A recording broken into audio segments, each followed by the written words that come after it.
I hope you can hear me from where I am. Not everyone can. It's important, because the story I'm about to tell is so absurd that it is not intended for those who cannot hear.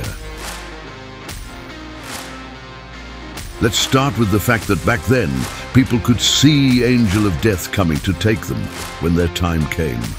Sometimes that's all that was needed in order for him to do his job.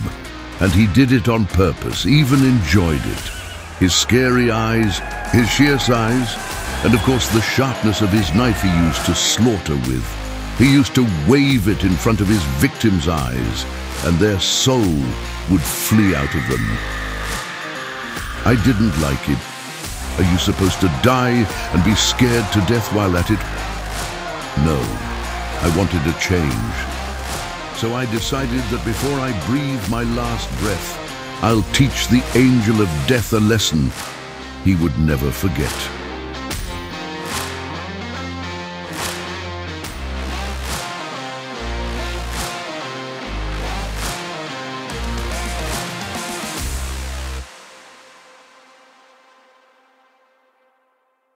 My day has come, like any other mortal. But because I am, after all, a righteous, the Holy Spirit commanded the Angel of Death to do whatever I ask, in order to reward me for my good deeds. Well, it was quite common back then for people like me. And so I just waited for him. I knew he was coming. That's how it was back then with us wise disciples. We knew how to hear voices of angels. And when he saw me looking straight at him without any fear, even smiling, he was so disappointed that I didn't die straight away from fear. Yes, after all, I spend most of my years in soul training. The Torah teaches you that, you know, just saying. And I stood in front of him, knowing that he must fulfill my every request at the command of the Holy Spirit itself. So immediately I demanded, "Give me the knife!" But how will I do my job? Nobody holds a knife while I am walking to heaven. Give it to me now.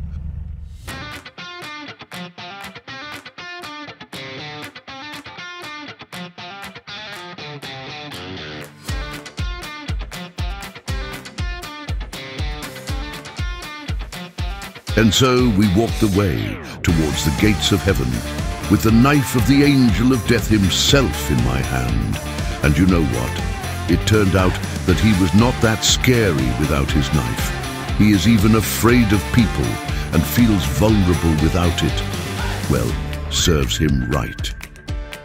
And we continue to walk in silence, passing mountains and ravines, so wonderful, which I have never seen.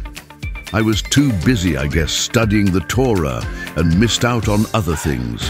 And in that moment, I suddenly regretted that I was leaving all this beauty without returning.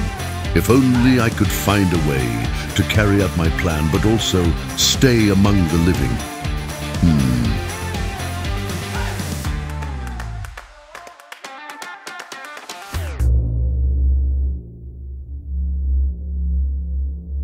All right, we're here. How do I know? Well, this is the only place in the entire universe where you can hear holy voices. There is no sound that can compete with the feelings it evokes. Yup, I know you are probably imagining a beautiful, wide garden with streams and waterfalls. What a cliché. No, the truth is more complex than that.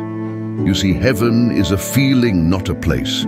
That's why the way you lived your life is so important. How you connected with other souls. How open you were for really listening to others. And of course, giving. Only in this place your soul feels at home, wrapped in warmth, peace, and serenity. Did you say something? No. Did I say it out loud?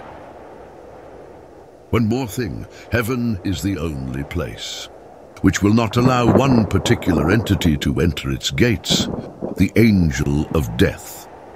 And this, my fellow precious souls, is a fact that I knew up ahead. That's it, I want my knife back. You show me the Garden of Eden first. I want to see it before I enter. Here's the gate, you take a peek. No. I want to see my own place. Bend down and I'll climb on your shoulders. Can you imagine? The angel of death crouches down like a chicken. So I climbed on his huge shoulders, and the second he got up, I'd jump into Eden, while the knife is still in my possession. And the angel of death just stood there, stunned, don't know what to do. Now you need to understand, time in heaven is nothing like you experience down there. How shall I explain it in words? Well, it really has no meaning here. Thousands of years can pass without your soul ever feeling anything about it. And it is really nice, actually. Well, unless you're in hell, of course. Come out, Rabbi Yehoshua. Give me back my knife. No, I shall not. But how will I fulfill my duty? Not my problem. How on earth will you find your way to your special place? Well, I got this far, didn't I? But you are still alive. You cannot be there like that. Please come out. We'll settle this like two adults. I swear on my place in heaven that I shall never come out to you. Well, I swore, so I would keep my word and won't back down from my plan. Fate of humanity is at stake here, and at this great moment I knew it is a once-in-a-lifetime opportunity to make the change. Why are you doing this? What have I done to you? Not to me, to humanity. You will never again play with dying people emotions. The angel of death remains at the gate of heaven, unable to enter nor leave without his knife. Now, it's not that I didn't know death was needed on earth. I just wanted to play with him a bit, so he'll feel how it's like to be helpless. But time played its role. And on earth arose a great shout. The seriously ill who wanted their suffering to end prayed to God to take their souls.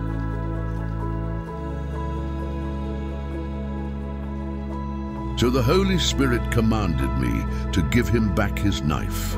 Yes, death is needed for life. Of course, immediately I threw his knife back over the wall, and the angel of death took it and left in such a great hurry of fear that I would trick him again. Since then, he doesn't dare show his face to anyone, always come when no one is looking. And that is actually fair. That's what I think. And me, well, I'm still alive, I suppose, in heaven, of course, wandering along its high walls that hide Eden from the world of the living. Can't go out because I swore. But why should I? Meeting a good soul here and there. Feeling good, well, no diseases here after all. And guess what? My good friend and teacher Elijah the prophet is by my side, also still alive, by the way. Well, it's not exactly what I planned, I admit. No, it is so much better. Isn't it how it always works?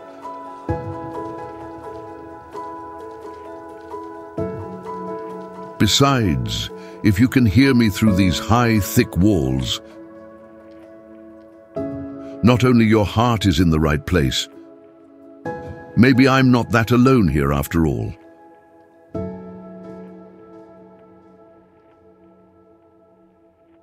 I'll see you later.